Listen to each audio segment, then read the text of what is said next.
Good morning mga ka-DI. For today's video guys ay magre-repair tayo ng electric fan. Matagal-tagal na rin akong hindi nakapag-upload at hindi nakapag video at nakapag-upload doon sa aking YouTube channel. So ito guys, ipapakita ko lang sa inyo kung ano yung diferensya nito, pero may kunting kaalaman at ituturo ko sa inyo pagdating sa electric fan.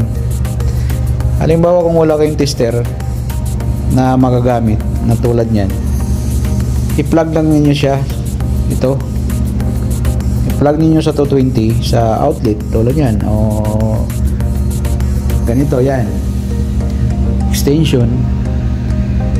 Pag na-i-plug na ninyo siya at pinindot ninyo yung switch at wala kayong maramdaman na ugong, so ibig sabihin nun thermal fuse ang may diferensya.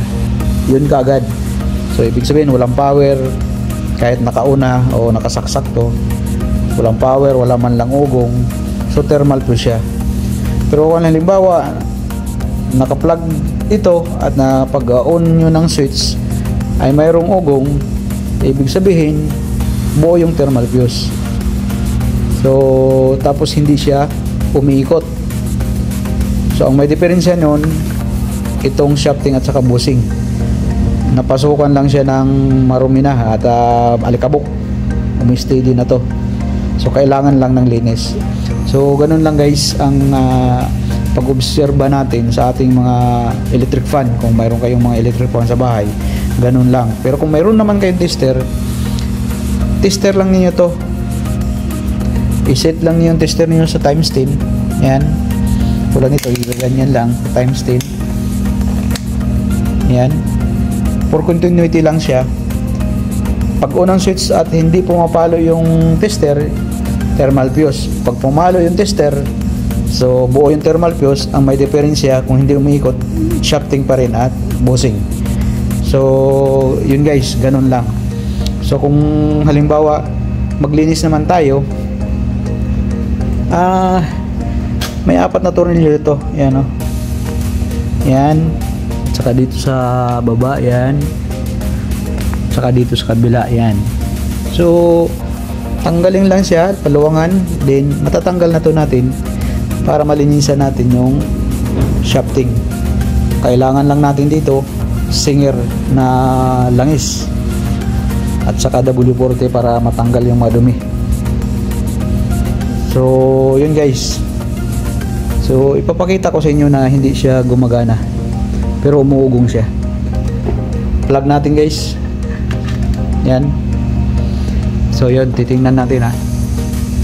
On ko yung switch number 1. Yan. Pero yan, umuugong siya. May ugong siya guys. Pero hindi siya umiikot. So buo yung thermal fuse, ang may diferensya itong shafting at saka bushing. So patayin natin. Bubuksan ko yan guys at mamaya makikita nyo. So tune in lang kayo mga ka-DI. 1 eternity later. So yun mga ka-DI, tinanggal na natin dito sa katawan ng electric fan. So ito lang yung 4 na tornilyo. Ayan, niluwangan ko na. Pinakita ko lang sa inyo kung paano tanggalin to. Yan. Gamit lang kayo ng Philip screwdriver para maluwangan nyo itong 4 na tornilyo. Yan. So yan, pag natanggal na to, yun, so kaya mo nang iangat to tsaka tong kabila, either saan dyan ang matatanggal.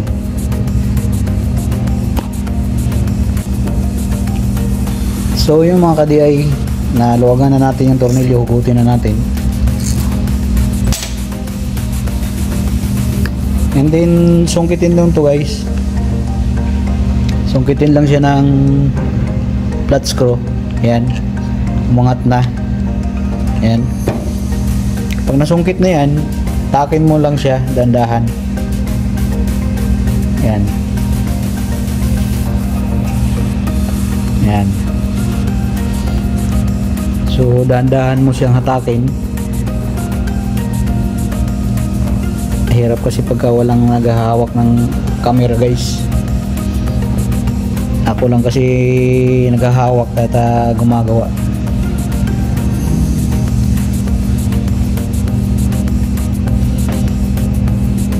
So yun, nahata ko na to, nilabas ko na. Dahil nilagyan ko na rin kasi ito ng W40.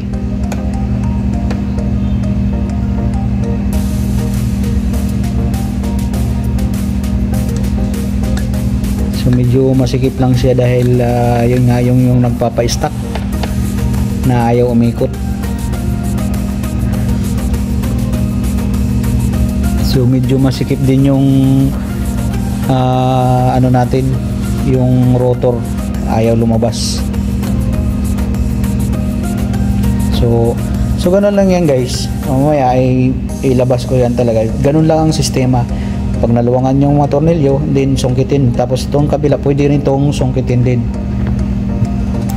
Ito. Ayan. So ganun. At ilalabas din ng dahan-dahan. So ganon, para malinisan natin yung shafting at saka yung bushing. Saka ganito rin dito rin sa kabila. So ganon lang yung setup guys. Kung susundan niyo yung video ko, makikita nyo kung paano ko ginagawa. Ganyan lang, ganon lang kasimple. So tune in lang kayo mga ka-DI. So yan mga ka-DI, na tanggal ko na. Kung titingnan natin yung shafting, oh, ganun kadumi. Ayan, oh. So naging sticky siya, kaya yun yung nakakapitan pa ng alikabok, kaya nag-i-stack up siya guys. So linisan natin to, lagyan natin ng langis o W40 yan. Yan, langis na yan, Singer, para malinisan natin to. At itong mga bushing din, linisan natin gamit ng langis na nilagay natin dun sa dulo ng screwdriver yan. At itusok ng paganyan. Ayan. Tapos ganito rin sa kabila.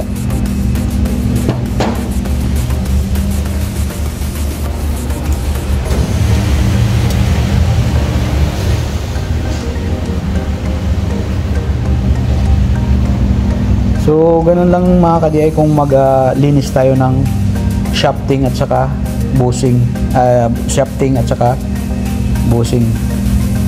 So gamit lang tayo ng basahan W40 para malinis natin yan. Tapos yun, babalik na natin. Pag bago natin ibalik yan, i-assemble, lagyan natin ng Singer oil yung shafting nya. Tapos konting langis din dito. Huwag lang damihan, para lang may ano siya na talagang yung pag-ikot niya is maging swabe guys. So antabayanan niyo mga ka-DI. One eternity later. So yung mga ka-DI, tapos ko na nalinisan yung shafting at saka bushing.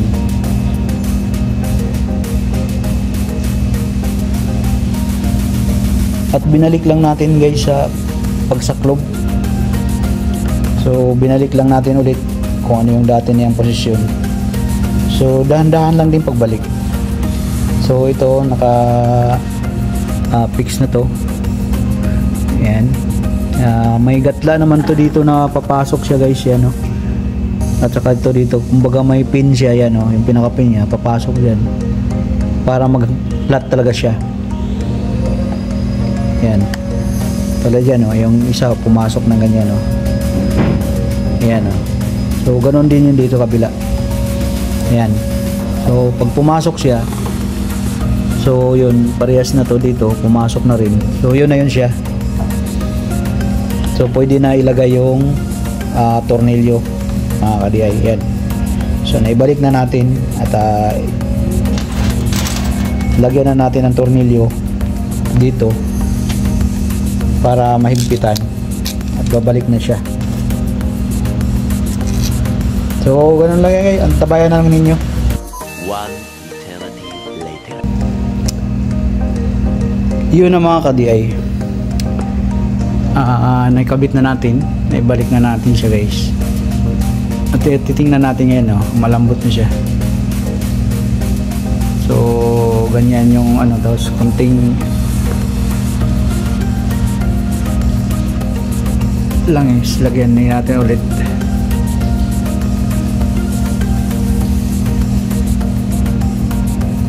Ayan, para mas lalo pa siyang swabe. Kunti lang na langis, huwag baka hahalo dun sa motor, sa coil nya. So titestingan natin guys. So nandito yung plug natin. Yan. So pindutin natin. Yan tingnan nyo. Yan. So umikot na siya. So number 2. Ayan. So i-din natin para yan, kita niyo.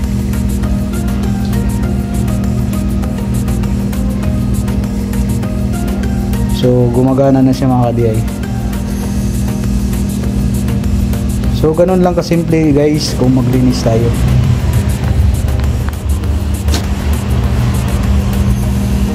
So ganun lang kasimple mga ka-DI kung maglinis tayo ng ating mga fan. Sundan lang ninyo yung video na to, tapos i-share din ninyo guys, at support kayo sa aking channel para mayroon ding marami pang makakaalam kung paano maglinis ng ating mga fan.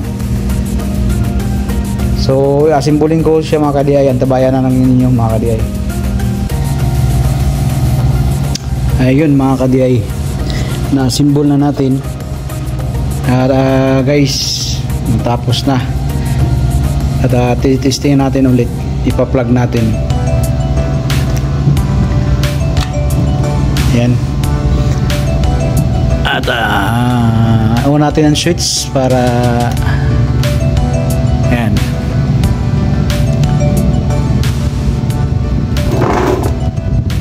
So yan guys, gumagana na siya. So ganun lang ka simple, ganun lang kadali mag linis ng ating mga electric fan. Sundan lang ninyo guys ang aking video. Kaya hanggang dito lamang ang aking video.